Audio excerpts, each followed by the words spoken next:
Hindi ko kailangan ng inverter na ito pero napabili ako. Meron kasi siyang USB port pang cellphone charging at meron din siyang plug na pang saksakan ng 220. Bahala na, testing ko to mamaya.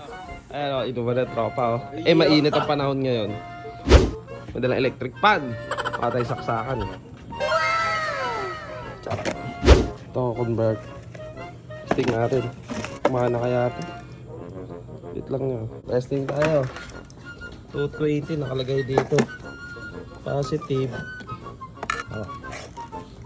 Meron tayong electric fan. Habang nagiinom na. Oo, habang nagiinom. Pakita mo yung ano. Kaya natin, uy! Gugulat pa. Kaya natin kasi sabog. Ayun. Tapos may saksakan. Yeah, saksak mo nga. Ito. Saksak mo lang. Kasi may hawak akong camera eh. 1, 2, 3. Tangwara! Wala idol! Ayos!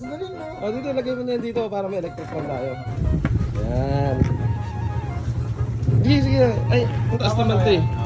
Walang clip pre. Yun o. 25. Inuwa kami oh. Tapos meron kami electric fan oh. Baterya lang. Pag wala ka portable na battery, yan. Portable na ano, inverter ang gamitin mo. Ayos. Alright. Thank you.